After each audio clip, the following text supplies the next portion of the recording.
Let's see, was it properly posted? All right. We have a 20-point agenda. I'd entertain a motion to approve the agenda. Motion by Markey, Second. second by Severson. All those in favor signify by saying aye. Aye. Opposed? All right, we have an agenda. Minutes, August 5th, 2022 meeting. Anyone have any corrections? All right. Motion by Renish. Motion by second by Frank. Any discussion on the minutes? All those in favor signify by saying aye. Opposed? Was that an aye? Are you in favor of the minutes, Gary? No. You're not in favor? Yep. I am in favor of it. Okay. Sorry, I forgot. I need to pause a little just to give you time. All right, that brings us to item number 5, coroner updates.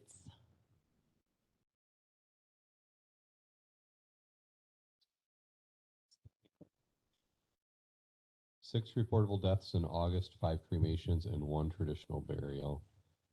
Again, due to staffing shortages, they're still awaiting final reports on several autopsies. They've been in contact with the Dane County Medical Examiner and have been assured that the reports will be in our possession shortly. All righty. That brings us to item number 6, Circuit Court Judge updates and comments.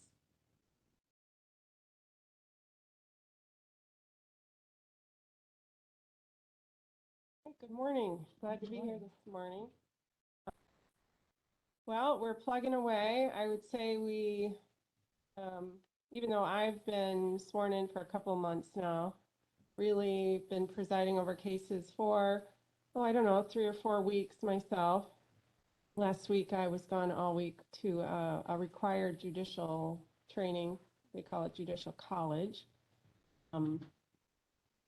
But we're figuring it out. We've still got quite a backlog, and our schedule is very, very heavy right now. But I think we're doing well. We're learning to work together as a team, and some amazing staff. That's all I can say. I'm very grateful.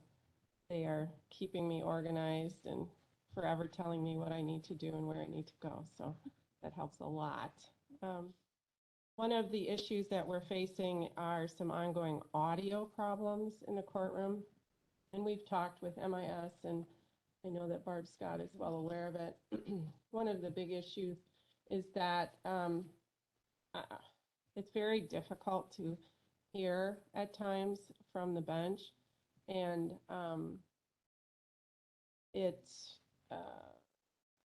always thought Andrew Sharp had a hearing problem. I think Andrew Sharp thought he had a hearing problem, but and as it turns out, I have equally difficult time hearing. And I've heard from the other judges that filled in after Andrew retired and before I took the bench that they also had the same problem. The biggest difficulty is I think there's no speaker really directed at the bench, and so it makes the audio problems different. So we're trying to work through that. There's a number of issues as I understand it, but I think that's something that really needs to be addressed. We also have what I think are going to be emerging audio problems in the small courtroom that was renovated during COVID.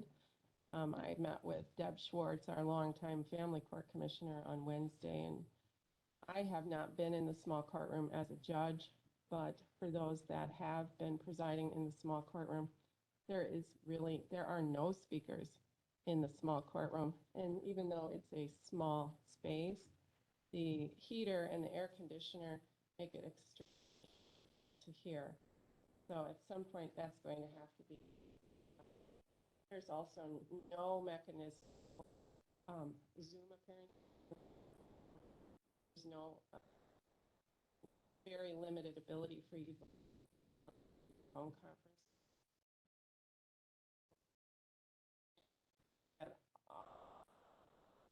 Ongoing audio problem theme. So that's, I think, one of the big issues that we have to address. The other thing that I think is pertinent here is As circuit court judge, I am required to convene a courthouse security committee. And so we're going to work on doing that and stay for another meeting in the committee, right? And we also will have to reconvene the Criminal Justice Coordinating Committee, which is officially the oversight committee for the treatment court. That's a couple of things. Agenda to make sure that we get done here. Thank you. All right, that brings us to clerk of court updates. Good morning. Morning. It's on. So, Ken, you said you didn't get the materials, right? Okay. Did everybody else receive the materials that I sent to you yesterday? Yeah, they're also on our iPads, I believe, as well. Okay, great. So I'll just to kind of, so for some of you, this will be repetitive, but so that everybody's up to date. So I'm on here for a monthly update. Since today is only the second day of the month, the monthly financial reports for just closed out August are not available at this time. So those will be, when I get them, I can put them together and forward them to you. I work with the county clerk's office to get the expenditures, listings, and also up-to-date revenues. So those, of course, aren't available this early in the month, but I will get them for you.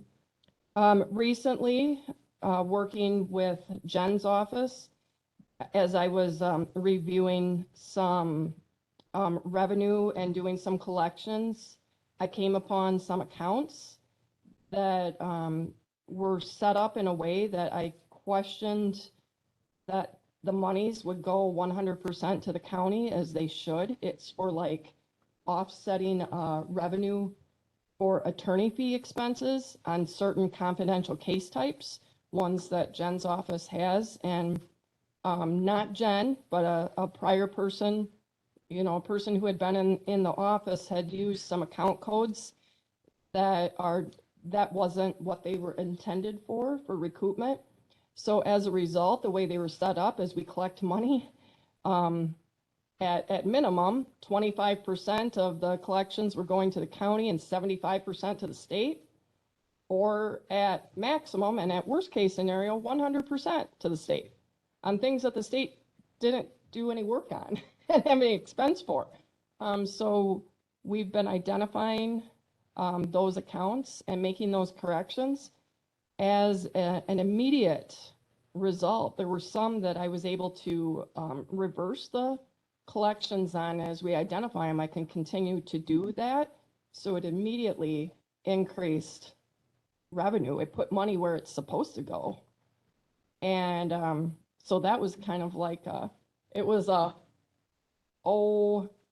moment to find them. But then it was like well, this is nice because this is actually, we can take this money out of this account and do these adjustments and put it where it's supposed to be and immediately see this increase in some revenue there. So that was good. And then going forward, we all know what accounts to use to enter so that as I do the collections, we're collecting on the right things.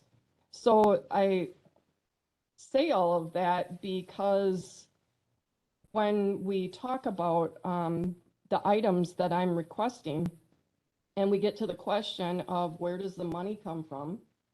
Money for the circuit court, of course, when you're looking at an expenditure, you either look at where are we going to cut something or where are we going to bring in something more.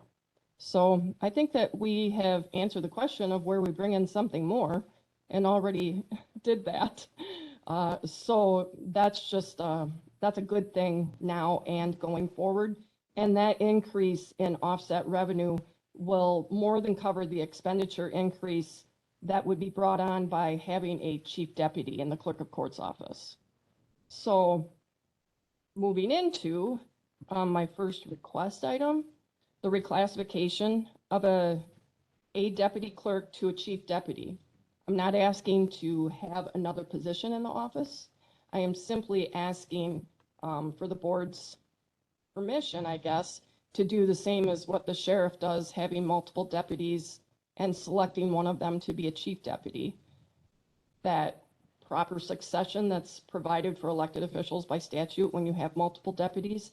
I'm asking to be able to do that so that I can identify the deputy that has proven to me that, and worked with me in that role to actually identify that person with the title of chief deputy so that they're classed as a chief deputy, and also for proper, I don't know if you say not succession, but if something happens to me today Chain of or command. anytime, this is how it goes. There's no questions. Lissa, you remember the cluster that it was 4 years ago? And different staff in the office then too. And maybe part of their reluctance to step into the role they needed to step in was that they didn't have that title or that classification. So, justifying it for them, they saw that as too much for what their title and their pay said. And so I have a deputy who has assisted me with the hiring of 2 employees in my office, who works as my right hand and who knows how to do every single case type. And so that person is so valuable because if I'm not there, there isn't any case type that they can't cover. So for the last 2 weeks, I have had a deputy who's been out sick. And so me and Sarah we've done what we need to do to keep Judge McDougall's court, Judge Rude's court, any court that has been in front of us going. So Sarah needs to be designated as my chief deputy. Did Administrator Langrick instruct you to put this in your 2023 budget? Yes, and I That have. title? Okay. Yes, we've talked about it for a few months. Right. And so he had me get him the job description that I would use for chief deputy. And he knows that this job description that I've enclosed for you guys, that's like the deputy's job their core part of the deputy duties do not change, but then they have this additional piece of the chief deputy. So it's kind of like the person who's a chief deputy has a double job description. So it's this on top of this doesn't really replace, it's an add-on to Right. the regular deputy clerk. And that's what Carlson Detman evaluated as far Yeah. as what the pay should be. They did, and so Yeah. they, Carlson Detman then, in their memo to Clint and to his assistant yesterday, said the county requested that we evaluate, they say, this newly created position. It's not technically, it's a new title, but again, I'm not adding another person. For placement on the county salary plan, the county provided a job description detailing duties and experience required to perform the role. The position was evaluated in a number of areas, including thinking challenges, decision-making, interactions and communications, and education and experience. As a result of the evaluation, it is recommended that this position be placed in grade H of the county's plan. So currently, the deputy clerks are both on grade G. Okay. So the chief deputy then designated would be in grade H. And as Tammy from the administrator's office has explained to me, they would begin with a step 1, even though they are beyond a 2-year employee with the county. In grade H, they would begin at step 1 and stay there for 3 months. Their probation period as a chief deputy would be 3 months rather than a 6-month like for new hires. And then after the probation, they would go to, So I think says step 2 is the beginning rate and then step 3 after probation rate. right, but then so then the step 4, the 2-year, however it is that they'll do however it's to be, that's not Payroll, they'll decide, we'll figure that all out. right. Whatever is consistent with the rest of the county policies per the wage plan or the handbook or what you would say. Right. That's what they would do with this. So my specific request though is for a motion to approve and forward to Personnel and Finance my request to reclassify one of my deputy clerk positions to chief deputy with this designation to be made from current staff and to be effective January 1st, 2023, and this position placed in Schedule H of the Richland County Salary Plan. All right, does anyone have any questions, concerns, or would like to make a motion?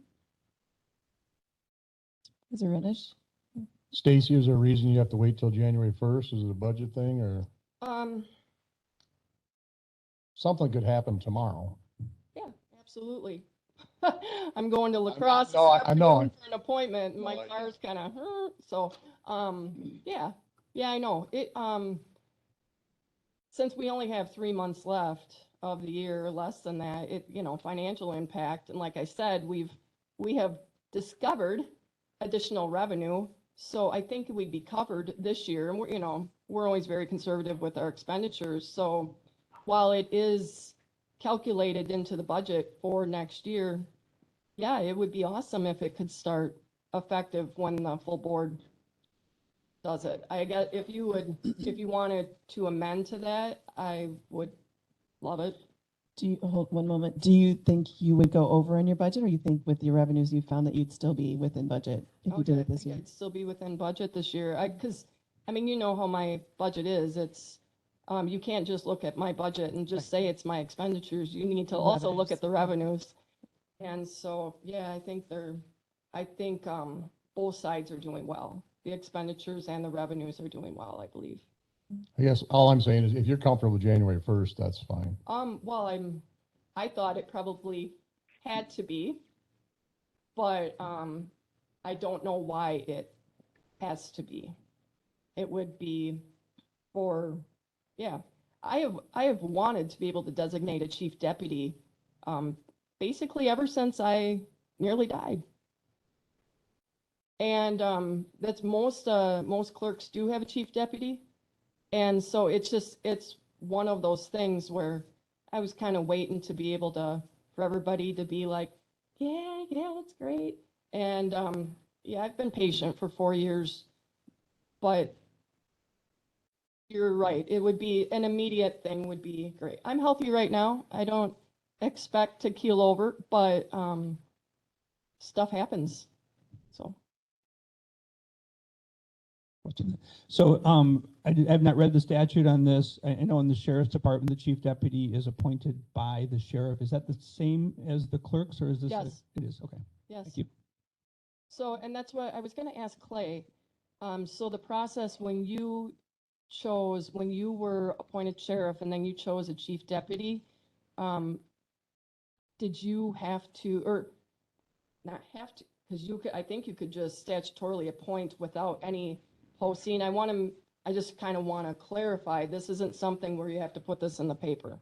Right. This is No. not a new I position. believe you have statutory authority to appoint who you see fit, Right, but we just want it's two separate things. You can appoint anyone you want, but what you're asking is you actually want them to have a monetary That's right. bonus for being chief deputy, and that's what you're trying to fix with us. right. And because why would a person want to have the role of to have that extra Right. I mean, that's the whole heavy purpose of- responsibility and be Yeah. paid the same as the person they sit next to? And, no offense, but Jen has a deputy too, who's at the same pay rate. Why would a Right. No, it person makes want sense. to take Yeah. on this extra?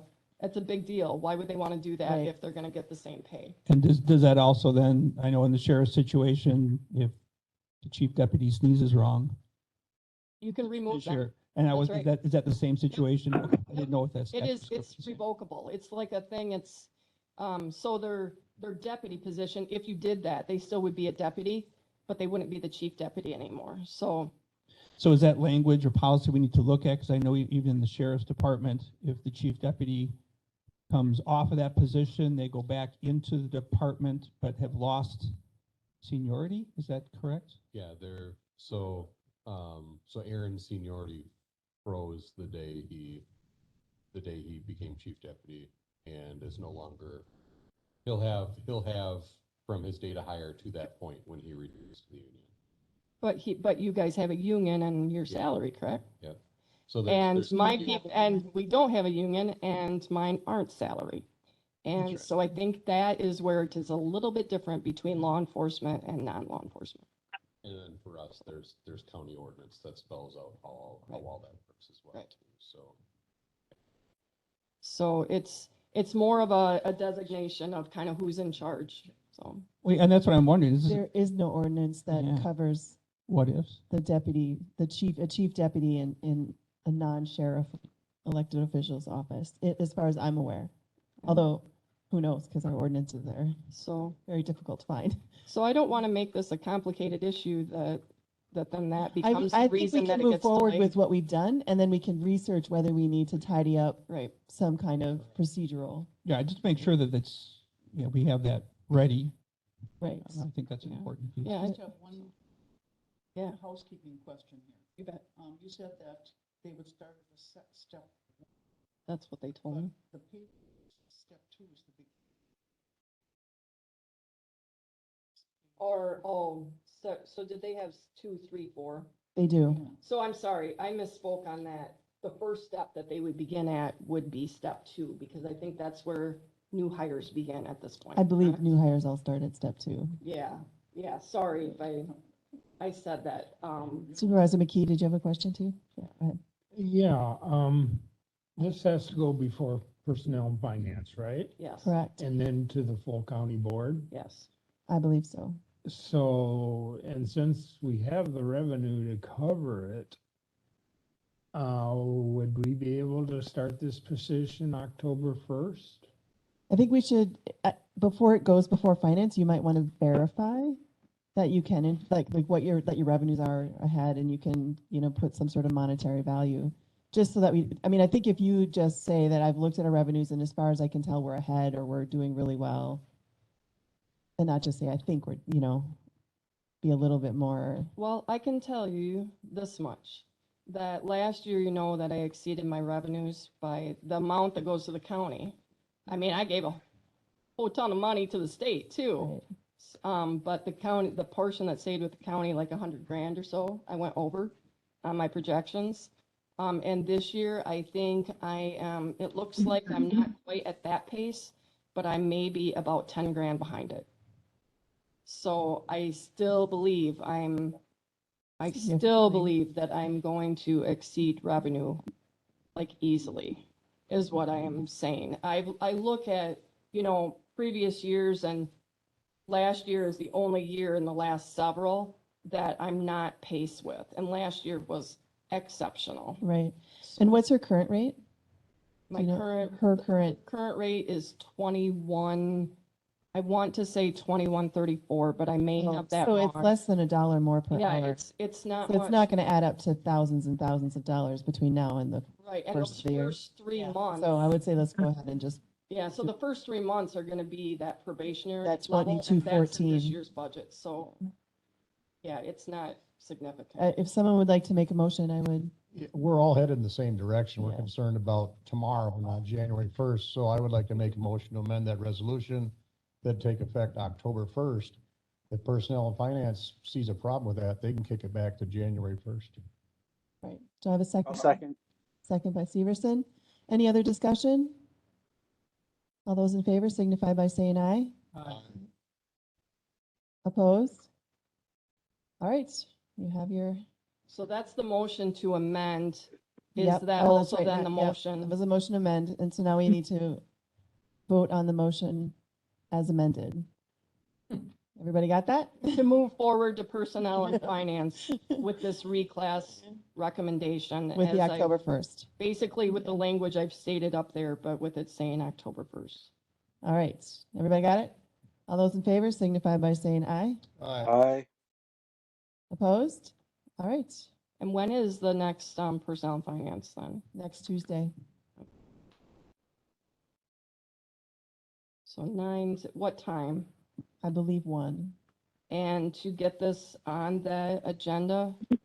Oh, You have to go to Clint. okay, so, and then does Clint need Amber's minutes from that, or? I don't think so. I think he'll Okay. take your word for it. Okay, thank you. All right, that brings us to the next one, which is the jury Yes, pay rate? And so this one, probably a little bit more cut and dry. So Wisconsin statute 75625 says that every juror that we summons into our court be paid an amount that the county board sets, but it's not to be less than $16 per day for each day that that juror attends. And in addition, jurors are reimbursed for travel. So the travel reimbursement, I think, is at the, whatever, the county's, the rest of the rate, 51.5 or. I think it's 51 cents, yeah. Yeah, something like that. So, and in addition, the statute says that counties have the discretion to do a half-day rate for jurors that are only there, like in the selection part in the morning or whatever. So Richland County has traditionally stayed with the statutory minimum. I don't think the county board has probably ever addressed it. They've just stayed at the $16 per day. And we don't do a half-day rate. We just do, if you showed up, even if you're only here for an hour, you're at $16. We don't do $8. That would be a slap. So my request is for a motion from this body to approve and forward to Personnel and Finance a request to raise the pay for Richland County jurors from the statutory minimum of $16 to a full day rate of $40 and a half day rate of $20. This one, I would request that it begin January 1st. So how did you pick the 40? Is that just what Because- other ones around, counties around us are paying? A couple of reasons. So, they're throughout the state and, you know, looking at our region, 40 is a reasonable rate. There are counties that are 25, they're 30. You might find a county like, say, Vernon next door. I think they may pay the statutory minimum also or low. However, they also pay a per diem for jurors' lunch. So we don't, you know, we are the lowest in the pay. $40 is, I know, you know, a lot of employers, unfortunately, in the area don't reimburse jurors if they lose work. And that's one of the reasons why people don't show up for jury duty or they can't come here. So I don't even know if $40 a day is going to make a difference. Honestly, if you didn't, unless you paid like $100 a day, which we can't do that. And that would be out of line with what everybody else does. So $40 is realistic, but also $40 is the rate that the county board members are paid for county board meetings. And $40 split in half is $20, which seems to be a reasonable half-day rate as well. So I thought it would be reasonable for the people that spend an entire day, not of their choice, summons by the court to serve, that they be paid $40. Anyone have any questions or So, concerns? yeah, currently, you said they do not get paid a lunch per diem. Do they get paid, do they turn in receipts for lunch, or is it all on their own? It's on their own. It's all on their own. Unless they're sequestered for some reason? We provide them lunch if they gotta stay here, we feed them and we pay Right, for but other than that, if there's a break, they have to go find someplace. Right, we provide a lot of, well, not a lot, we've really cut back on that. We provide, you know, snacks and such, but yeah, that's all their own expense. I think Vernon County was doing something like $8 or $9, and I don't know how they do it, and I am reluctant to model it for various reasons. So One more we've thing even. up the track. Yeah, and we've even talked about trying to get to go buy like gift certificates and stuff that jurors could use at different businesses. The problem with that is how long will those businesses honor those gift certificates? You know, that sort of thing. We don't know how many juror trials we're going to have during the course of the year. So why put this expense out there if we're not gonna have it? You know, there's all sorts of logistics. During COVID, we were providing the lunches for the jurors, so that helped cut down their expense also. But that adds a lot more to the whole jury trial prep, and particularly when we're short-staffed, it's too much. Our focus needs to be on what's happening in the courtroom, and that we can't be messing around with food and that it just too many extra details that whatever. So we went back down to what's essential. And so I think that if we let the jurors decide on their own where they're going to eat, how much they're going to spend, like we've traditionally done because the court usually lets them go for lunch. Any other questions? Supervisor Boyce? This comes out to 5. Yep, I don't see. it's Cheap. So would exactly. someone like to make a motion? I'll Motion by second. Boyce, second by McKee. Any other discussion on changing the rate from 16 to 40 and a half-day rate of 20? All those in favor signify by saying aye. Aye. Opposed? All right, Thank you. And I'll just note, September is Juror Appreciation Month. So yeah, appreciating our jurors. we're appreciating our jurors and with something that really means something, not just a thank you ad in the paper. But, and so this then, was it in the motion to begin at the first of the year? Well, it's on your, oh no, it's not on your. I didn't put it on there and We'll I just should make sure you have. Write that in the minutes. Yeah. Effective the first of the year. And the reason I would want it the first of the year is because I think we've had some jury action this year, and so those jurors got paid 16, and they're within the same pool, you know, that would be just their bad luck. They got selected and they served for the trial that they only got $16, and then people later get 40, so that wouldn't be right. All right. So, Anything else in your department? that's Mhm. it, unless you guys got questions for me. Doesn't look like we have questions. So moving on to item 8, probate department. So I do have to give out a shout out to Stacy because on the financial aspect of things, I just have to say I'm still learning things from her on the financial side. And even with the continuing education conferences that I go to with register and probate and juvenile clerk, I don't learn the things in detail that I've learned from Stacy. So I just wanted to just say I appreciate all her knowledge, especially in particular on the financial side of things. So, and that she takes care of all the month end. Having said that, and then the judge also mentioned that our caseload is quite high. Just to remind everyone, so in Iowa County, Judge Kaler retired as well as Judge Sharp here. So Matt Allen is now the judge in Iowa County. And so he was the previous district attorney there. So I don't know if this was mentioned before, but we have received well over 100 cases from Iowa County. So I just have to, I don't know if they think Judge McDougall is superwoman here or what, but we are going through a huge transition. Judge McDougall will be going to Iowa County a lot as well, because some of you know, she has to recuse herself from, since she represented people as public defender. So there's a lot of back and forth. Yesterday afternoon, she was in Vernon County. So we still have, you know, many cases coming from Judge Root because Viroqua is a small area as well.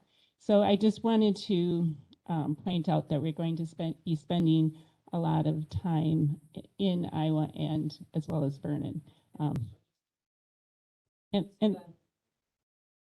And those judges come here. So there's a lot of swapping back and forth.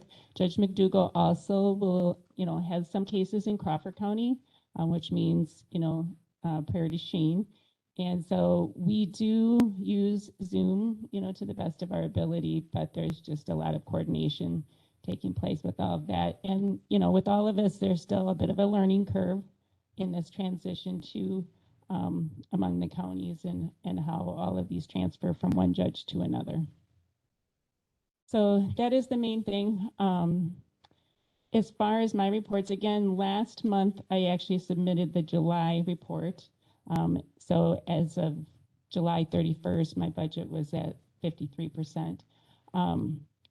The report that I have is actually kind of the tentative budget, which I mentioned last month isn't changing a lot. I think it's changing, you know, because of the proposed wage increases and the attorney fees.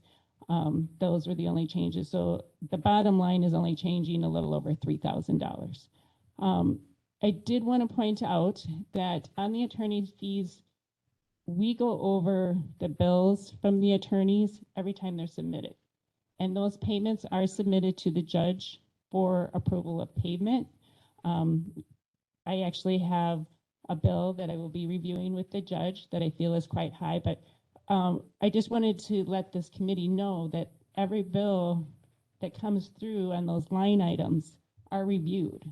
They're not just, an invoice that's pushed through. We do check, review how many hours we look at the case, and the judge approves that. So I just wanted to reiterate that we do keep a close eye on those light items and those invoices that come in. And, and sometimes the recoupment on those are not immediate because people, especially in our cases, are not in a good position right at the time, but sometimes their lives improve a couple years down the road. So I guess, is there any questions on the budget or any particular things? I didn't have a lot new as far as changes in the office. It just feels like the last month flew by and it was very, very busy. All right, well, thank you.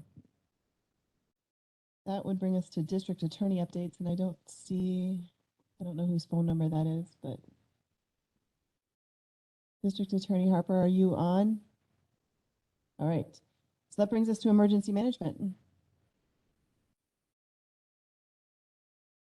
And you could probably go right into item 11 as well. At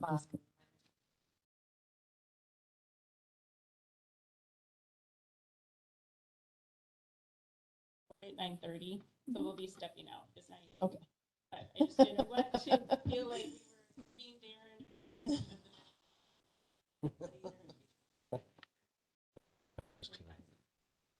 All right.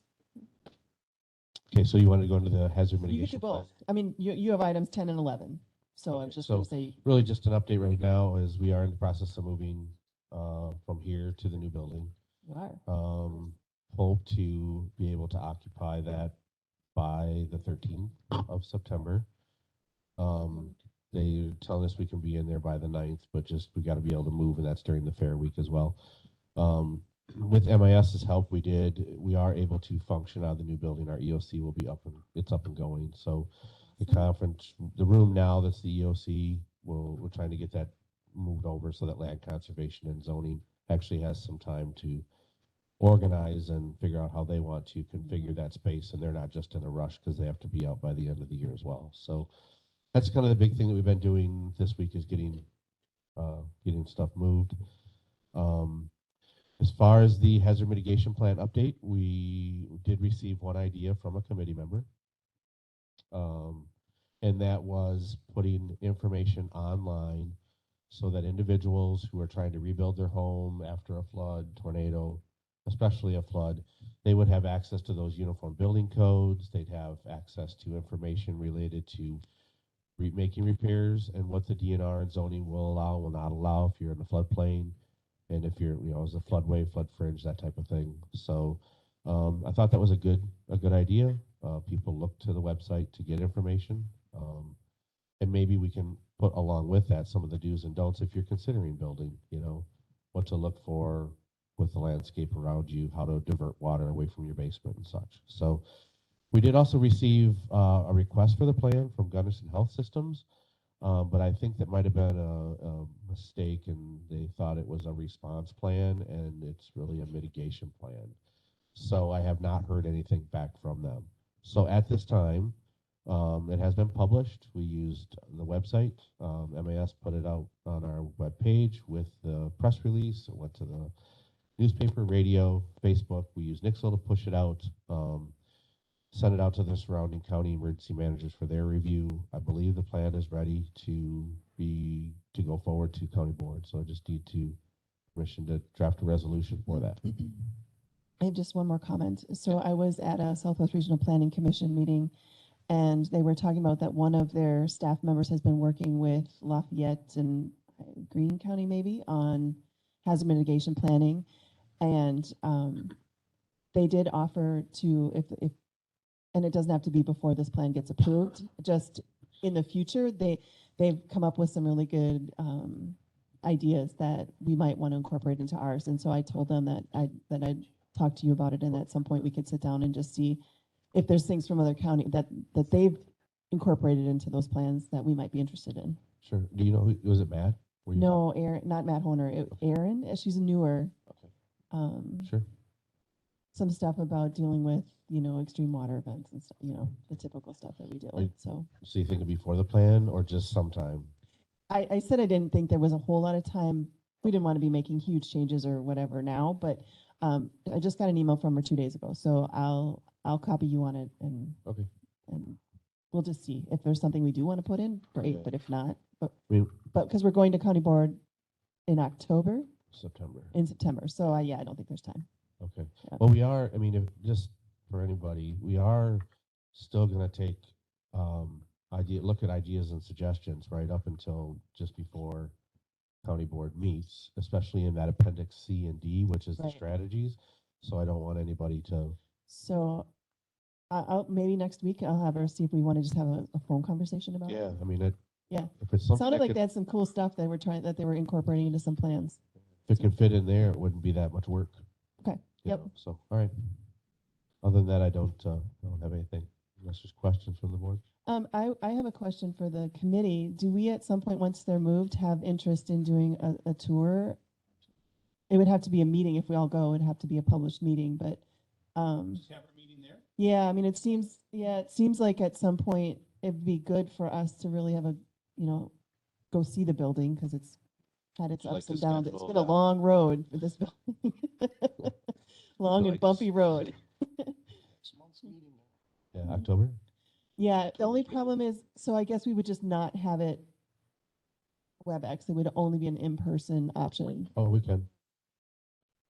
I don't want to I don't think it's a big deal. Unless we're talking about something really controversial that we need to be online, I'm okay with it not being online and not adding work for you guys.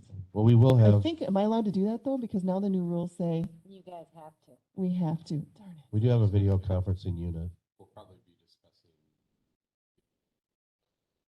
Oh. So maybe next month isn't a, Great. maybe we should have it here next month, but then the month after, give them a time to settle in. Yeah, don't be bringing all that bad juju into our new building. Yeah, so why don't we do that? Why don't we plan on, either November, November or December. That way the budget's done by then and we're not having those conversations over there. Okay, well, we will have some kind of a video, conference unit. We picked one up off of surplus. If for some reason that doesn't work, if it's, I mean, we could try it out. then we'll could get try it out something, for because you. we're gonna need that, for the EOC and for That is, ambulance meetings. we all have. Right, Yeah. but if something So- goes wrong there, then we'll be purchasing something. Okay, well, we'll figure it out. But I think that would be a good idea for us to be well versed in that building and the move and how it looks and how it's functioning. So, okay. I think you're done? Okay. You're all good? Okay. All right, that brings us to item number 12, Sheriff's Department, approve monthly invoices and other Sheriff Department reports. I'll start with bills report. Which would you like Yeah, to start we with? can start with bills if anybody has any questions about the bills. I guess I have two questions. There's two things that are bolded. So I'm just like towing, like when we see this happen, was this expected or have we had more towing than normal? Or is this one of those deals where we cut it because we had to cut something and? No, it's not really that I don't have a good answer for it, I guess. We don't put a ton of money in towing. We do have Deputy Liz Redeman who works on getting old pieces of equipment out of impound and getting payment for those pieces. So Also, there's some yeah, reimbursement. she does do a lot of that. So, it's just kind of, it's just however we So may. when you have this happen, when it's only July or August, when you're budgeting for next year, does it influence how much you put in that category for next year? We haven't changed it because it's pretty up and down. I mean, it just Hard to depends upon the year. Yeah. So Same thing, what about the training one above too? There was the Black Hawk Tech College. that's for the jail training. And I know we We- increased that. We increased that for 23. Is jail school? Or No. It's No, just, that was an instructor school. oh, okay. We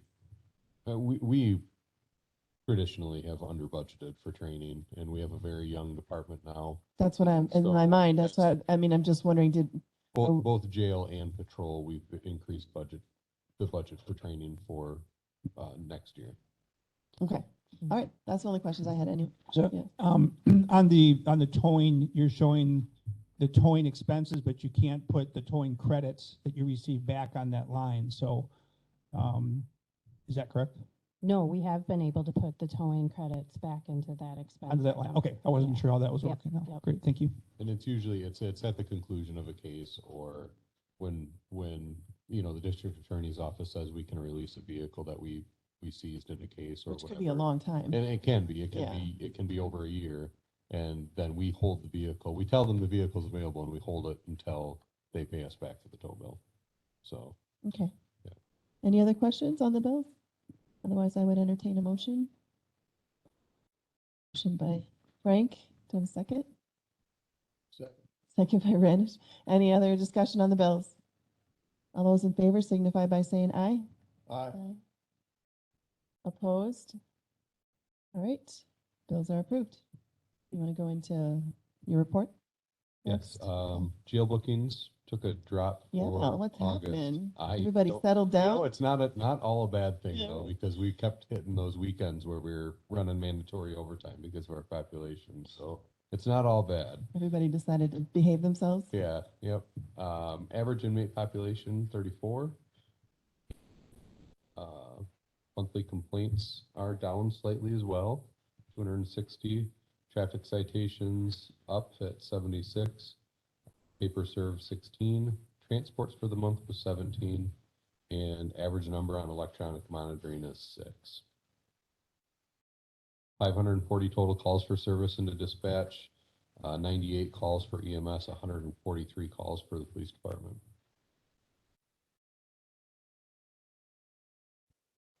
Are you guys on the traffic grant right now, or is that done? Yeah, the summer speed grant is done now. I believe we hit our allotted amount for that. They didn't end up giving us any extra, so. All right. Any other, that's it for your reports, right? All right, item number 13, additional future jail repairs.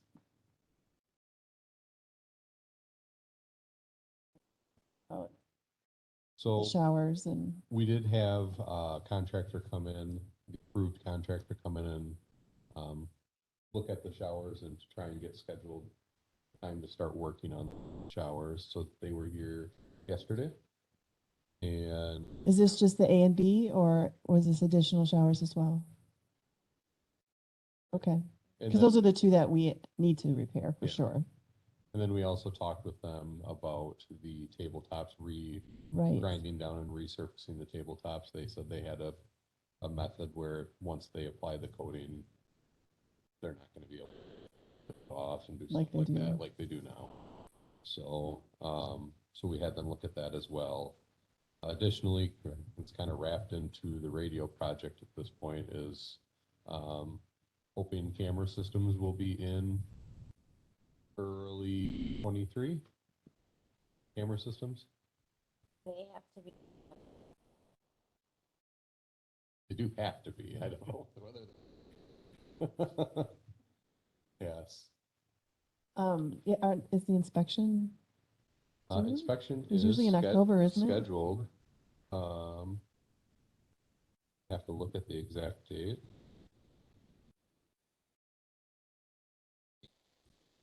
So I would definitely want to be at the exit interview Okay. when he comes, like last year. That was Yep. incredibly We can do that. helpful. Yeah. Okay. So did they look at the other showers and tell us, I think what the question was is, do we have the funds to do more than just the two that we were written up for? I mean, with the jail assessment fund, there's extra money.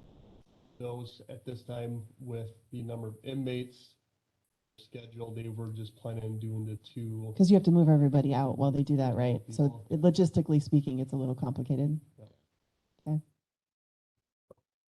Have they looked at the other ones just to see like how, So while they're here? I know that there were 2 showers that were actually not that long ago were resurfaced. Because since I've been on, we've done at least 2 that I Yeah. can remember, but there's 6 total, right? Or Yes. 7? So, and I believe it was C and D were, Because isn't there one in the Hubert too? yes, there's one in each super dorm. So that means there's 8. So these were the ones we were looking at doing, ones that we keep getting knocked on in the jail inspection. Right, right, Yeah. which makes sense. We need to address that. We don't want it to appear in another inspection report. so. No. Okay. Any questions on that item? All right. Strategic plan for future jail. Just me. Think so. Okay. So the strategic plan, in the strategic plan, it instructs this committee to take a look at the current state of our jail, and then I don't know if everyone is aware, but if you go on your iPads under, I believe it's in the administration folder, there was a review done of the courthouse, which included the jail in 2015, 2013. I can't remember the year, but a while ago. So I think the place to begin would be for us as a committee to review that, because things haven't drastically improved in the building in 10 years. I think they probably have deteriorated a little bit more just with age and use. So what we need to do as a committee is come up with a recommendation as to how we are going to address the fact that we probably need a new jail, but Iowa County just built their jail for 30 million. We have Pine Valley on the books till 2038. So until Pine Valley is paid off, there, in my mind, is no way that we can finance a $30 million public safety building or whatever it would turn into. So we need to come up with some kind of recommendations as to what do we recommend? Do we recommend trying to remodel this building, which I think we need an open mind, but I think that the reality is that it's just part of the problem is when it was built in quads, which is not the modern way that jails are built now, because, and you guys probably can say it better than I can, but I believe visibility is an issue. The way that we have limitations as to how many options we have when we have inmates that don't get along. We don't have any storage. We don't have any place to have any kind of classes or religious services. We're doing that in a closet right now, or not a closet, but a holding cell.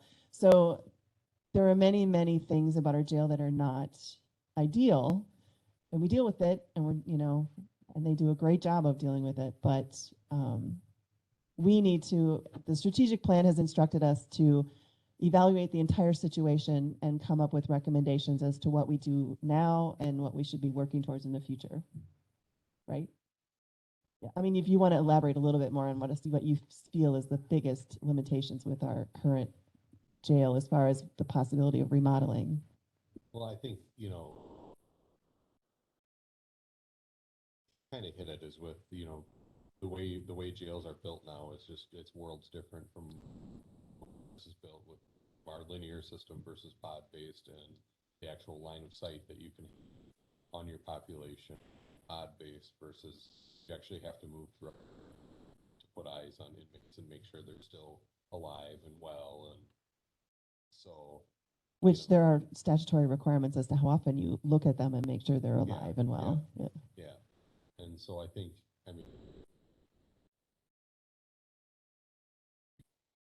with a pod system, potentially you could have more housing with less staff, just by the sheer design of the place.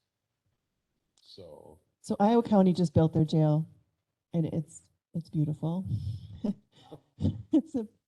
And they have the jailers are in the central location, and then they essentially can see all of the blocks. Plus they have a camera system that's amazing. So I mean, seeing that made me really, I was very easily able to visualize what the limitations are of our jail just by seeing how they built theirs. The other issue that I think we need to evaluate is, does it make sense for us to have a jail? Or is there a scenario in which we would contract our inmates into, Iowa County has a new jail, Vernon County has a new jail. I don't think Crawford County has a new jail. They have an old jail just like us. But we have two very nice new facilities that are, I wouldn't say hugely convenient, but I think we do need to go through the process of evaluating whether there's any financial reason why that would make sense until we can build our own jail. I don't know what I don't know that that's an answer, but I feel like it's something we need to look at so we can say, no, look at that. It's going to cost us more than it would to just pay our because we're still going to have to have dispatch. We're still going to have a holding cell here. There's many things about that would be logistically a nightmare. And I don't want to get like deep into this discussion here on that, but how do you do it any cheaper than, I'm gonna quote the county administrator on this, we're tent camping. How do you get any cheaper than tent camping? So. Right. I mean, Yeah. but I still think and I think that's something that I can do. I mean, I can just put the numbers together of what they would charge us to house inmates at either one of those counties. Yeah. And how many, we'd still have to have full dispatch staff. And we'd have, although I suppose if they had holding cell, they could still be jail or dispatch where they would monitor. Yeah, we wouldn't be able to not have a housing facility. That's the other issue. You'd have to have holding, some sort of temporary housing in that situation. Over the weekends. Over the whatever. weekends. And you'd have to have people that can transport inmates back and forth. So and I mean, I'm not saying that I think it's a great idea. I'm just saying I think we need to officially look at it and be able to say, this is, because it's money. We're going to have to say it's going to cost us more, and we have to be able to back that up.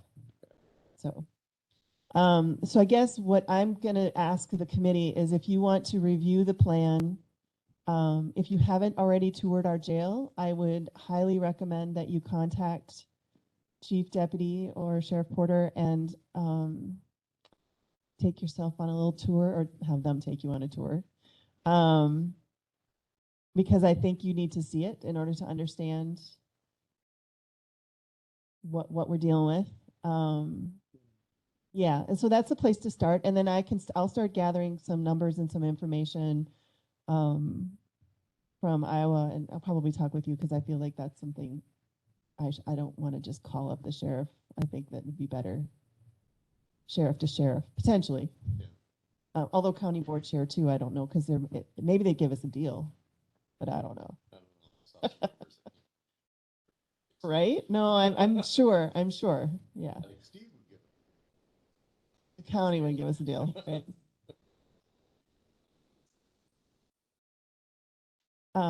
Okay, so that's that. So if you guys want to just start doing a little bit of homework and make sure you're familiar with what our jail currently looks like, and I encourage you to ask lots of questions of, you could also read the jail inspection reports that are in the folder from last year. I believe they are in the folder for LEJC from maybe December, November, October, somewhere in there. But anyway, if you look in there, there's old jail inspection reports where you can kind of see what the jail inspector, what he thinks as well. Okay, moving on. That brings us to radio tower project updates. What's happening? Yep, thanks you guys. Are we rolling? We're rolling. I was gonna say, I hope they're shocked to find out that we have dispatch councils that are on the way soon. Oh, that's amazing. So so that will happy. be huge. How do you do the how do you do the switch over? Like, how do you It's keep gonna taking be a calls? It's gonna be a training curve on it, but Like literally, do you have to have both of them plugged in at the same time until you I think unplug? some of these softwares allow you to make the screen look somewhat familiar too. So it's not quite a jump from one dispatch console. They're not And the problem is we have to have both consoles for a while because until we get the new door and camera system to go onto the new consoles, There's just a lot of coordination that we have to do. Do we have room to have? We'll figure it Well, out. We don't, but. We'll figure it out. We'll get You guys creative. are amazing. It's all temporary. There's a light at the end of this tunnel. I'm just so Um, relieved to have them coming. Mhm. Yeah, that's just amazing. We still haven't actually signed the contract. The contracts came back. Michael Wendell had 2 small changes that had to be made. I know they went back to Gen Com, but I don't think I've seen them come back signed from Gen Com yet. Okay. That's good news, though. Mhm. They We're- did not fool around. No, they ordered they knew the contracts are like, it's just small things that we have to get worked out. And so they said they went ahead and ordered the consoles knowing that it was coming. Okay. We anticipate the contracts being signed any time now. I would say maybe not next week, but because it's a very short week, but Right. if not, that the week after for Okay. sure. Awesome. All right, so that brings us to item 16, Wisconsin County's Public Safety Committee. You got the good committee. I'm on the Ag and Use Committee. That one is not I don't know, it was colorful. interesting at all. Barb just did put a document up on the drive. What? So, yeah, 16, and I'm gonna just get this hand out quick.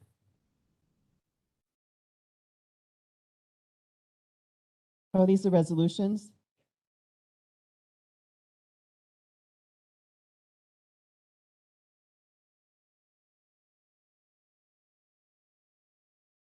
So as you were going through, these people were for and against, and these are the ones that passed out of committee?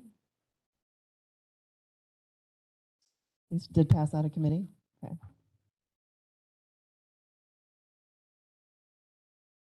So Barb, it's not this one, it is the resolutions one. That's what I'm, I think I have it. and if you don't have it, it's fine. It just, so what I handed out is a summary.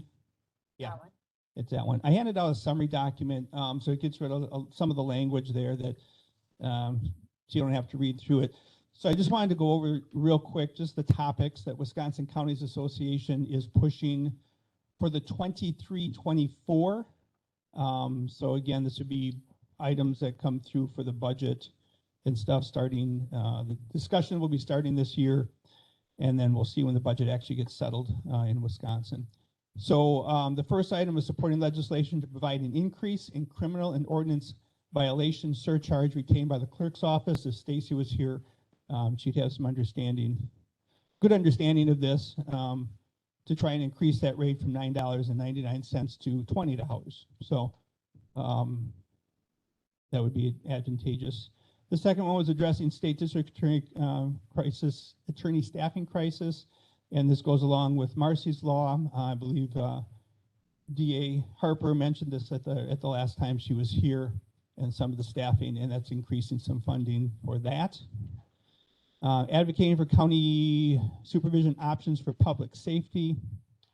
So this was really pretty much dealing with giving counties the opportunity to work with different types of incarceration and rehabilitation and alternatives to incarceration, and helping and getting some grant funding and some block funding for that. It's kind of taken away some of the stuff that DOC does now, and brings it back to the county level, but yet supports and funds that. So it's kind of, I think we're kind of they're working on trying to solve two things. One is the population in the state prison system, and what can be done locally to help people out. So that's that article there. Supporting the need for statewide efforts to enhance regulation and enforcement of puppy mills. You can look over that. So it said that on that one, it said that the WCA was recommending to indefinite postpone, but you as a committee voted to not indefinitely postpone?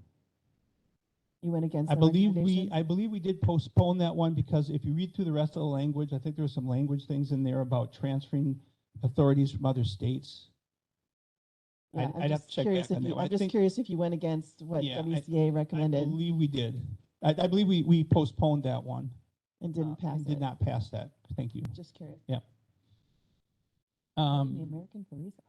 Yeah, supporting the American police officer, we did have a few amendments and recommendations we made a change in this. One of them was the American law enforcement instead of police officer to cover a bigger picture, because even the language within the document talks about the national law enforcement officers. So some topics like that. This was probably the biggest topic of discussion at the meeting, and it really fell down to support of the continued application for qualified immunity to all law enforcement officers. That was really a big discussion, and we did pass it as with that in there.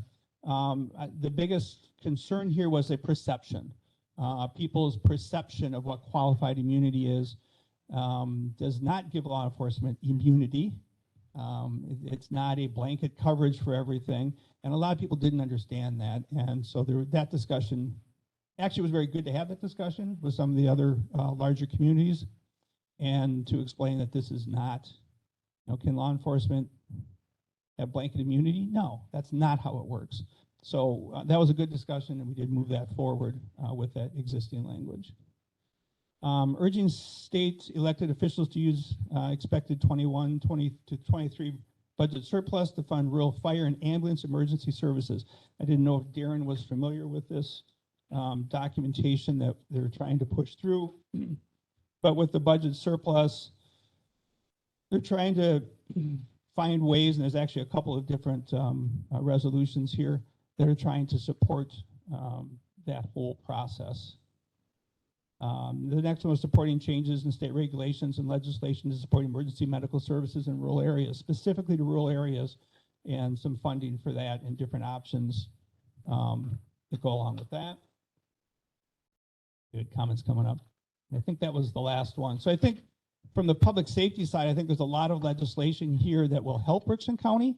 Obviously, it all has to get passed. I'm not sure how familiar Darren is with some of the language that's So going. just to clarify, this is Wisconsin Counties Association. When we pass these resolutions, they pass them on to the state. Correct. It doesn't mean that it's going to change anything at the state level. It's just WCA urging and lobbying Right. to have these changes made. Their success rate depends on, I suppose, the issue.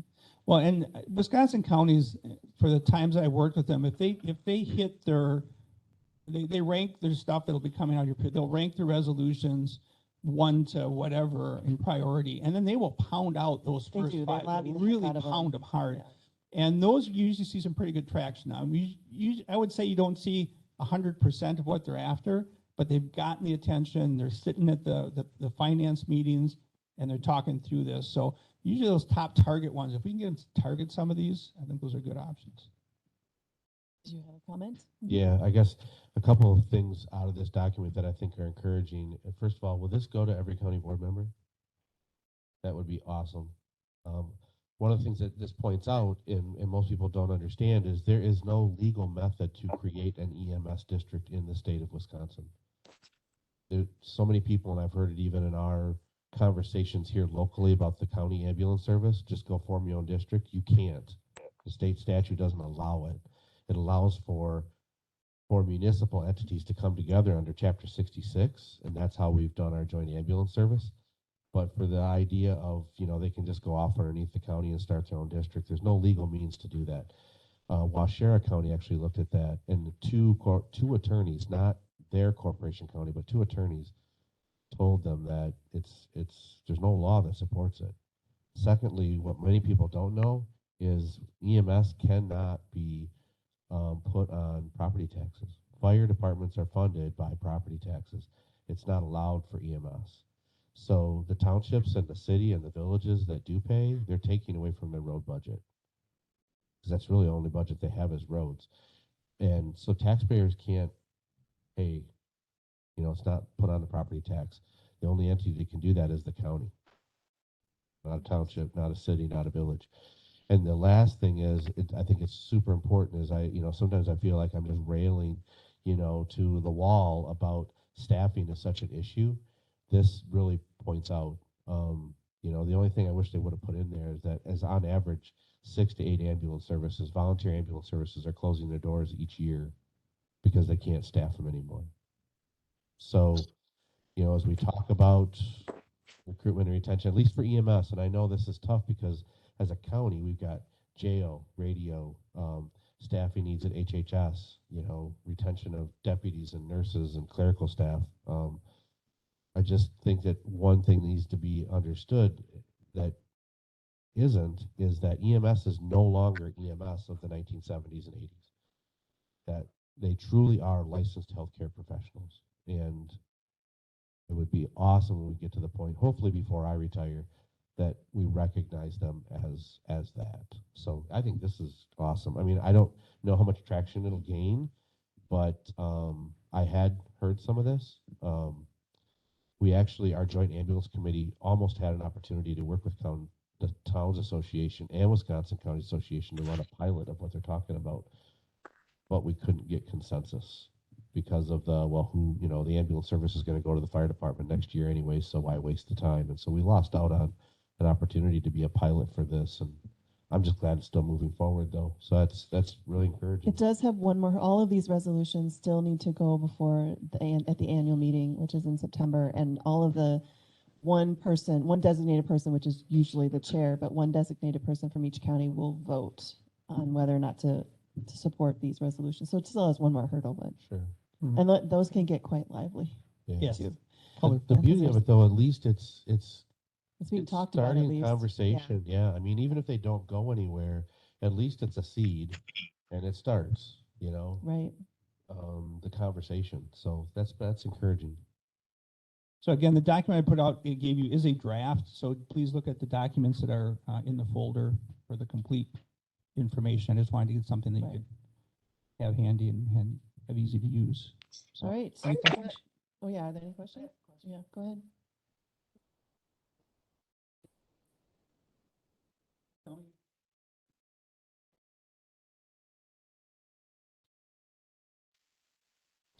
Okay. So qualified immunity means there's immunity for doing your job the right way if something goes wrong. It's probably the best way to put it. So if you do something wrong that was obviously wrong, you're still penalized for that, as we've seen across the country. But if you do everything right, you're doing it the right way, and something still goes wrong, that's qualified immunity. Any other questions? All right, then that also brings us to, I think you're handling this one, the referendum ad hoc committee report. So also on your folder, and thank you, Barb, for getting that number changed. So it is, it's 16 and in your folder. So just, sorry to interrupt, but so when Dave did this, because it's 87 pages or something, isn't it? No. It's 14. Oh, 14, okay.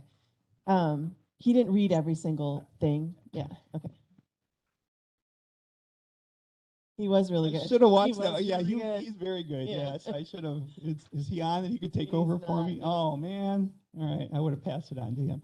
So I guess as the review here, the resolution ad hoc committee and Sean Murphy Lopez, a lot of work went into this. It's a very good document going over where we are, getting some questions answered, and kind of what we need to do, where we need to go.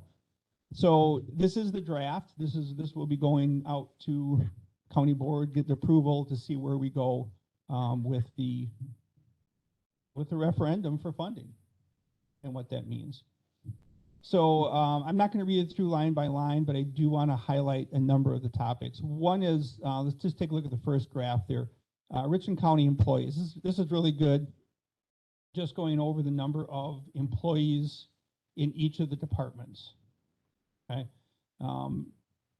Pie charts are great. They give you a good picture, but they don't always give you the reasoning behind it. And that's what this document is going to start going through. So at the very bottom, the county has a total budget of $36 million in the current 22 calendar year, 2022. The budget is balanced, meaning that $36 million in expenses matches the $36 million in revenues. That's great for 2022. So revenues and expenses on the second page. Some really good highlights here. The federal government pays for patient care at Pine Valley Community Village. So other sources of income are coming in. And this chart really goes over those agencies that are receiving that funding, that sourcing, and those that aren't, which means they're more tax dollar based. They're coming off of our tax base. Okay, so they're also, other departments don't have the ability to bring in very much revenue. The expenses and revenues of all departments currently look like this. So I guess as the public safety, we're obviously looking at those areas. Everything from, you know, the ambulance to the sheriff's department. So some of them have the ability to make the revenue and some of them don't. I mean, that's just the way that that works. Okay. Going on to the property tax levy. How does the county make up the difference in revenues and expenses for each department? And here's the levy of the property tax. So our property tax levy is right around $10 odd million. Everything else is coming through other funding sources. So do we just raise our property taxes?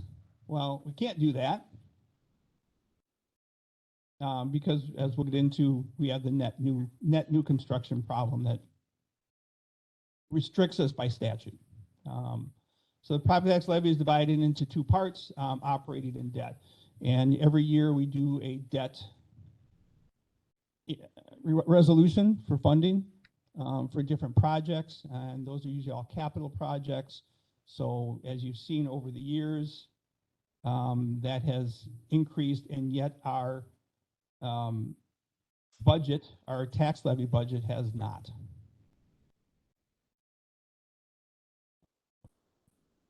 So departments, next page, departments relying heavily on the property tax. Right down the list: Sheriff's Department, Health and Human Services, Highway, and Pine Valley Community. And the graph there really goes over those challenges. Okay.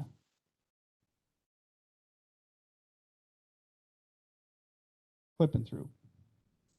So on the Health and Human Services side, there's $2 million of $2.3 million of county property tax, and yet 7.4 comes in from other sources. So cutting out portions of one department means you're cutting out federal funding also. I think we see that in a number of different departments. If you cut one part of it, you're going to lose resources and funding for the other sections. And that's kind of double negative that we have to be really careful with. So I guess the other, some of the questions that have come out of this have been really good. People often think that HHS is primarily a welfare agency. There's so many other things that go along with that, and here's the employee breakdown of the different areas that HHS services. Right? So Pine Valley Community Village has always been a big topic, and the questions that come out of this are, it's often said that Pine Valley Community Village makes a profit for the county, or two, it doesn't pay its debt, which is true. Well, and this is important, so I'm going to read through some of this. There is some truth to both statements, but neither is totally accurate because the state laws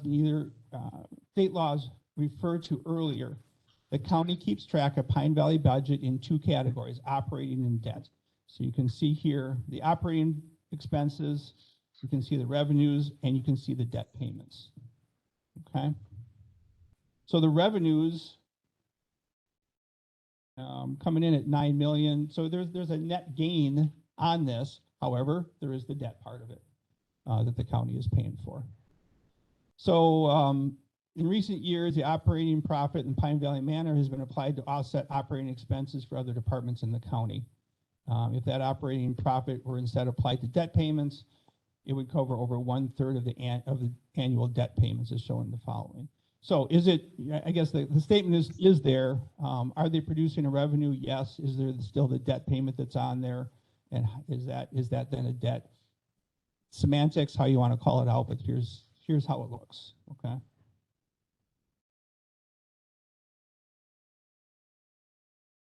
Shared revenue is what we had talked about with the county. This is probably one of the best graphs I've seen on representation of shared revenue. Shared revenue is the money that the state gets in for all kinds of things and then is supposed to dole that back out to the counties. If we take that chart and put it against inflation, the green line, we should be bringing in a little over $2 million, when in reality we're at 1.2.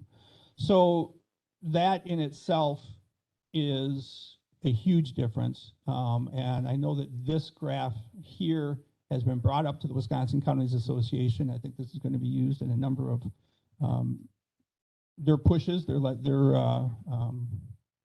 talking to the legislatures and trying to make that change, because that has been a huge difference. Over the years, we've seen the shared revenue change for a number of reasons. One is when Governor Doyle needed to balance the budget, he took money out of the Police and Fire Protection Fund, which was then the 911 account. They changed it to Police and Fire Protection Fund so they could use that money to balance the budget. That money was supposed to go towards 911 systems and the whole process. So it's taken us since Governor Doyle was in place into the last 2 years to start tapping that money. However, they then took that money away from the counties in the shared revenue, but then they started giving it back to the counties out of another budget. So it reduced shared revenue, but it started coming in another way. So is that fair? No, because you're paying that 75% on your phone line right now that goes into the Police and Fire Protection Fund, which is going to be used for the 911.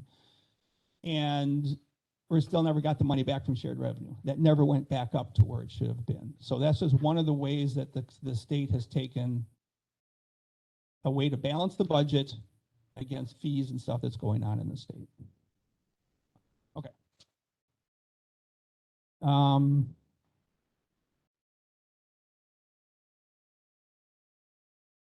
So yeah, okay, the next chart is that, you know, we've had to rely more on on the tax base, on the property tax base, because of the shared revenues. The money's there from shared revenues, but we're not getting it, basically. So where do we go from here? Looking at across here, the thing that I guess really stands out is the no wage increases, the cost of living adjustments. And with the inflation rate and the rate of wages going up, $10 million cap on property, where do we go? Really what we see going to a referendum. And the referendum is dollar figure. We haven't figured that out yet. That's a discussion point, what that means. What will the community accept? What will the community not accept? What do we target? What do we put on that resolution that referendum that says this is important and that the community understands and is willing to pick up? So, next page there. The county board has recently adopted a set of resolutions guiding the committee and departments as to how to decrease the impact on the property tax levy. Some of these decreases may be permanent, and some may be identified for potential property tax operating levy referendum in 2023 to take effect in 2024. And that's the other thing. To take the referendum, everything going through would be in April, but would not take effect until 2024. So it's a long process. Even if it goes through next year, it's going to be 2024 before we can actually start having an impact on that. Next steps. The referendum ad hoc committee has identified the following next steps. Clearly communicate this. I'm just going to say to everybody. We're going to have to take it to the county board. We need approval to get it out to the public. We need to come up with good talking points. So we need to come up with good language. We've had the ad hoc committee has the city members on it, a school board member on it. They see the need. It's getting the need out to the people to understand that. What services do you want? And what services are you willing to give up? Because that's what we have to clearly define to them. That's what we need to go through. Research other operating levy referendums. We've been looking at that. So we've gone through the state to decide and seen what other agencies, what other counties have done. The majority of those have been for specific functions, whether it was a nursing care facility, whether it was public safety, whether it was structures, and they were very specific. So that's something we have to plan for and what the language of that will be. Educate the public about the work of the committee, radio, newspaper, video, whatever we can. I want to thank the mayor, brought up some great video ideas on how to promote that and what to do with that. Recommended action on the referendum, including whether or not to develop a referendum question, the date and the amount. We talked about that. Public education content, bullet points, how we get that out, how we get it out consistently, and the consequences, the outcome of a failed operating levy referendum. What that means, and we've got to be, I think we need to be specific. We need to be very clear. We need to let the people know that if we can't, if we don't have this money, these services just need to go. That's the way it is. Whether that's whoever's on the list, whatever's on that list that the counties don't have to do. Well, it's 1.6 million for this committee to cut Yeah, exactly. Exactly. between all the people that have spoken to us today. Exactly. And what does that mean for if we don't have it? I mean, that means cutting positions. That's what that means. It does. At least, unless you guys have come up with some sort of miraculous idea that, right? Yeah. Buying lottery tickets is not an option. Well, it's an option, but it's not. Well, it's not a good option. Yeah. You're right. You're right. Draft report for submittal to the committee. We report to finance and personnel, and that's what we will be doing. So, upcoming committee meetings include the following. And you can see them on here. This is who we're talking to and who's responsible to talk to everybody. So, long short of it, yes, any questions? Let's start with that, and I can make a few closing comments. I thought the document did a good job of hitting all of the concerns and questions I've been hearing and correcting some of the misinformation that I've been hearing.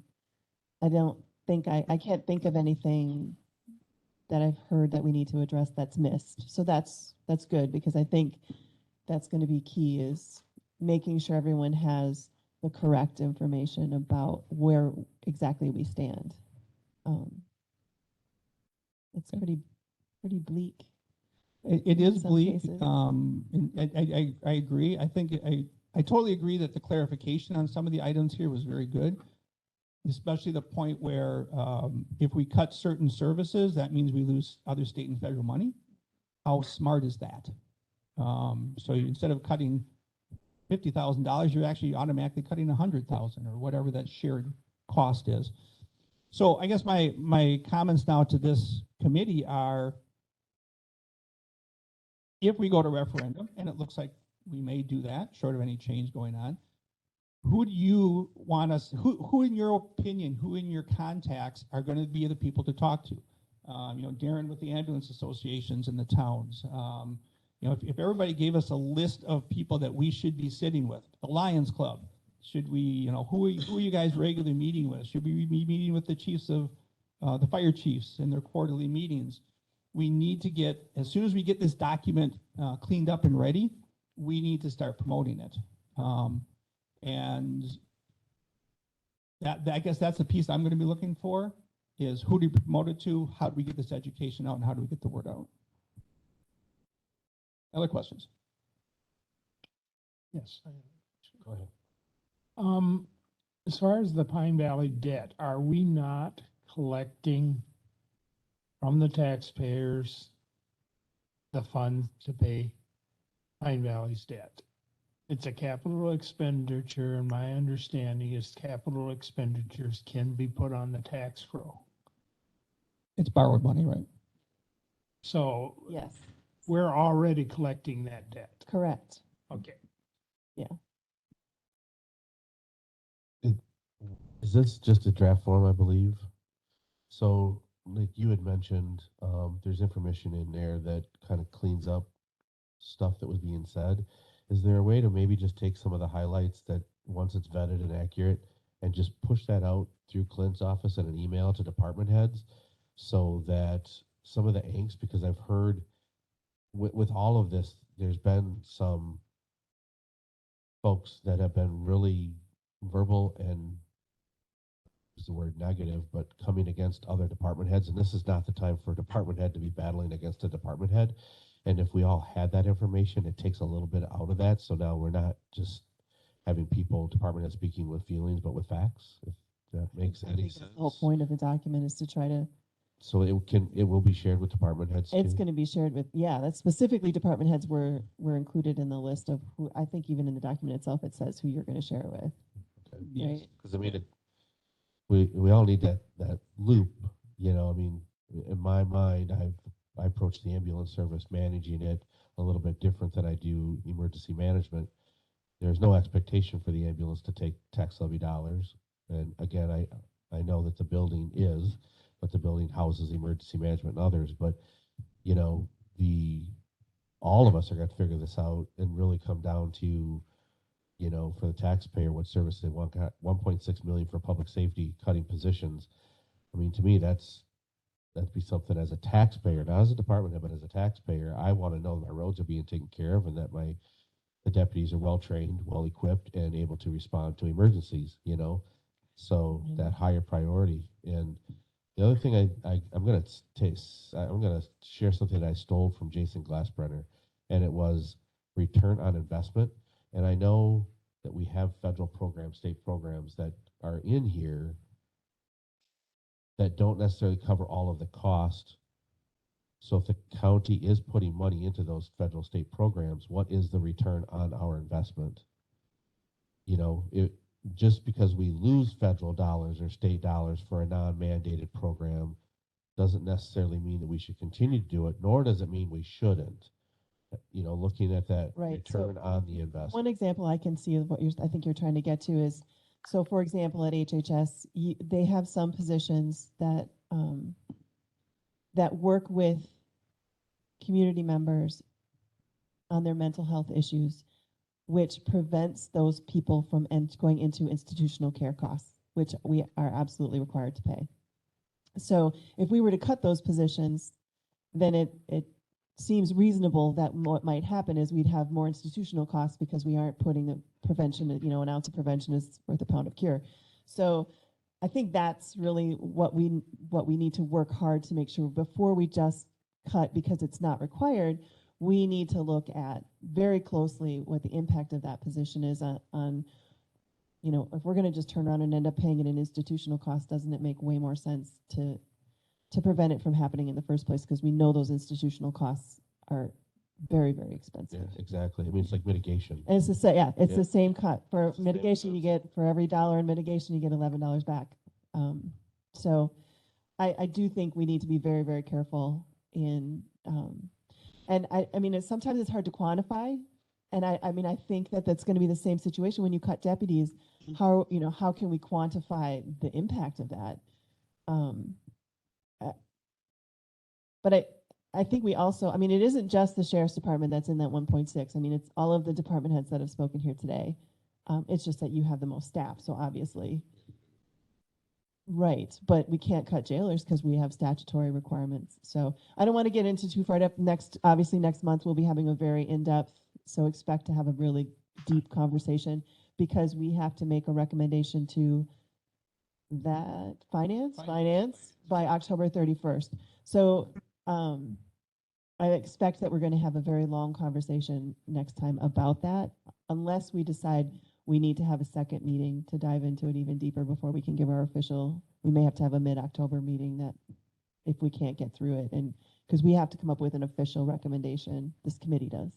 So, okay. Right, and yeah, because those numbers then, in the end, reflect what they believe we can do for a referendum, and yet what that looks like.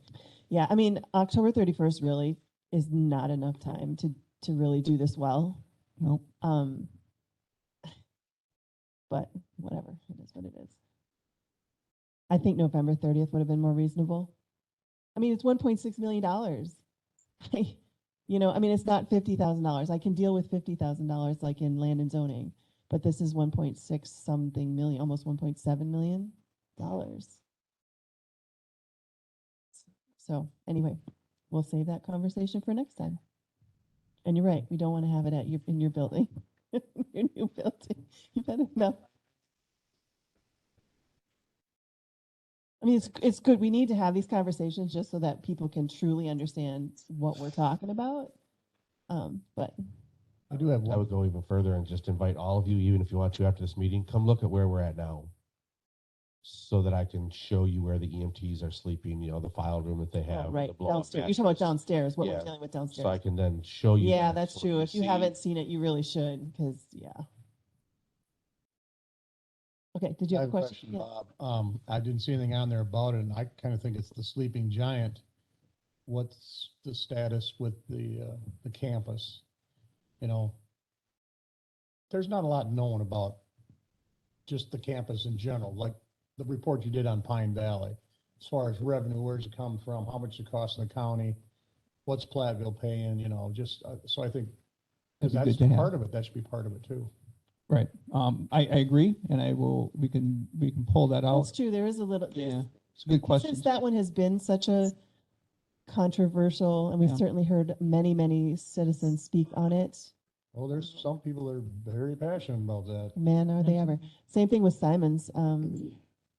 Two good calls to have. Is it- Since that those have been, breakdown. so from the community members, those have been, I think that, and there was a number of probably, I wouldn't say wrong statements, I would say slightly misinformed statements made by citizens that spoke to the finance committee on both of those topics. So maybe a little more clarification on those two, just because. And then there's one other thing too, that you're gonna have to figure out what you're gonna answer to is the recent wheel tax. You know, people are gonna say, well, you just did this to me, and even though I know it didn't amount to much money in the scheme of things, but funny story was, I bought a car clear up in Plymouth, Wisconsin recently, and without even having to look anything, the salesman was filling out the title and that, and he's like, he knew. He didn't look anything up. He goes, Richland County, oh, you guys just implemented a wheel tax in Sheboygan, you know, like, yeah, we did. A So that- lot of people I have didn't, the I wheel wasn't on tax. board then. Yeah. Yeah, that is a discussion that we did have at the meeting prior to the last one. And it should be included in the document, but just for the reference that money is going to the roads, directly Well, I to the know, roads. actually, when But- you guys were doing that, I looked up all the statutes and got very well informed on it. That Right. money has to go to the roads, but that doesn't mean that this other part that was gonna go to roads gets shifted somewhere else. Right, and I think that- So you're not allowed to do naive. that. Right. You're not allowed to do that, though. They, Okay, yeah. Yeah, but that's a perception I perception. think would be good to have in here in those qualifying questions and clarification questions. So good point. Thank you. Madam Chair, Yep. Go I ahead. think to answer Supervisor Renish's question, and maybe that Mr. Frank could put on for the ad hoc committee to look at regarding that wheel tax would be how much money do we get out of the wheel tax? And I think that's around 200 and some $1,000. And then where is that going into our roads? Well, one example was County Highway 0 and 14 back to Walmart. That little section that got blacktop recently, I think last year, the year before, that was your wheel tax dollars that did that intersection. So that's physical proof, the Cyril, that this is what Yeah, your I wheel think they have tax to did. keep track, right? They have to Yeah. document exactly what the wheel tax money did. Yeah.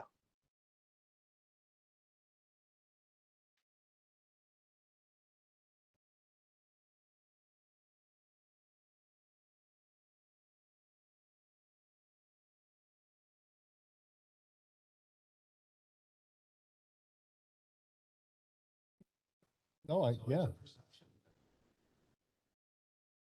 I've heard it recently too. Somebody approached me about this as well. It's like, well, you did the wheel tax, you know, and I. Yeah, that there's- $20. How many vehicles are there in Richland County? of Yeah. where it's going, you know? that's why I'll try and be optimistic, but I'm having a hard time being optimistic on a general levy increase. If we were to say, hey, we're gonna build a new jail, we're gonna build a new campus, we're gonna do, you can get people on board pretty easy, but just to say a general, it's gonna be a battle. Yeah, and in looking at the other counties that did that, which I mentioned, those that were specific had a better track record of success. And I agree, I think they need to be specific, and specific both in the area of what it will do and if it fails, what it will cut. I think that both of those are going to be critical.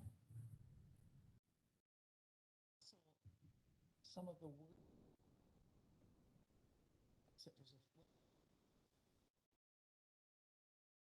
It's a wheel, they call it wheel tax. We call it a wheel tax,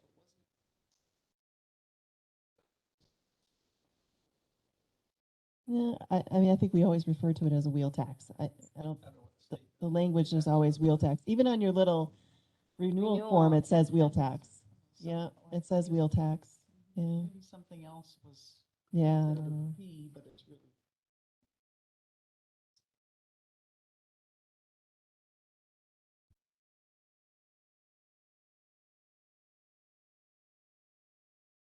It's like zoning stuff, zoning fees, they're taxed. I mean, yeah, they're just specific to a user and not to everyone. So you're taxing the user, then, yeah. All right, anything else on that? All right, so that moves us to mapping, radio system, and squad updates.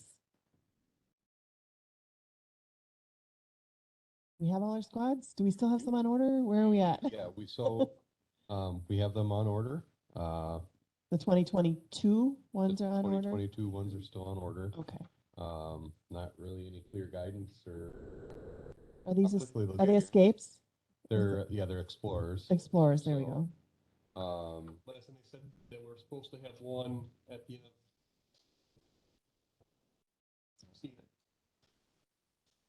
I think that's typical of,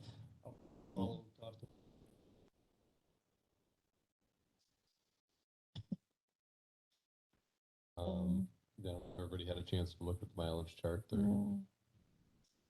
yeah. Still A red. kind of depressing chart because just when you think you're getting ahead, we go back in the red on a few. So that at least the 3 that are over 150 are backup vehicles or Yeah. training vehicles. So that's good. So that's good. Although, what do you mean by training vehicle? Are you putting newbies in an No, old? training like for, Like- set Oh, of like people driving to to, training gotcha. classes. And we Okay. have a guy who's going to Fenimore every day. So it's not like the training of, No. how to drive really fast on these roads is in the crappy Yeah, no. 155,000 mile vehicle. No, And we it's train already- them in Yeah. we train them in the newer vehicles and then we give them those vehicles to go. Right. Yeah. Okay. No, and another thing that we probably should know too, Lieutenant Knable's squad, one and squad, and since Mike still has the K9, did take to squad through. So we're still gonna be using that squad that can be set off to the side, held occasion just for department use. So is he going to continue as the only canine, or is the other person Well, taking over? I guess that I could bring that up too. We are going next week to select a new team. But the other side of the problem with that is that our new car that was going to be built into a canine car hasn't arrived yet. So Mike is going to send him to training in his squad until he comes back. Hopefully we'll have the car back. Rambo is our current. Rambo's our right? current And canine. is he retiring, or he's going to stay No, on to? He's going to keep working, but we're Train going to the be without a newbie? canine car for 6 weeks because it'll be in Indiana with the other canine. So Mike will use the backup K9 squad until we can.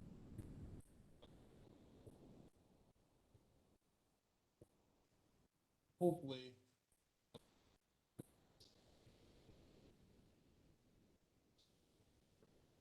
Did you say there was going to be another deputy who was going to be a canine officer? Yes.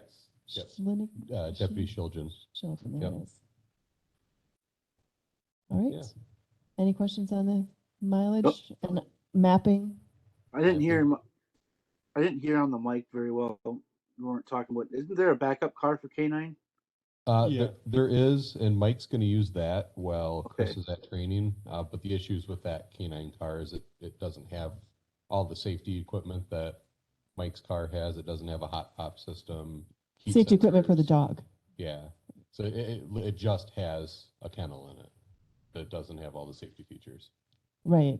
So if his car gets too hot or something, it sends an alarm. Yeah. Okay. Future agenda items. I feel like we have a lot on our plate. You have one? I have one, and I should have mentioned it earlier in the sheriff's report, but we'll have to create a resolution recognizing the 32 years of service of Deputy Ken Moe, who will be retiring on the 10th. Party's on the 13th. Here. Is he using up vacation and Yeah, time right now? yeah, so he'll come back and actually work the 10. He's done. Yes, Okay. and then we're having a joint party for Ken and Dane on the 13th. So will we be replaced?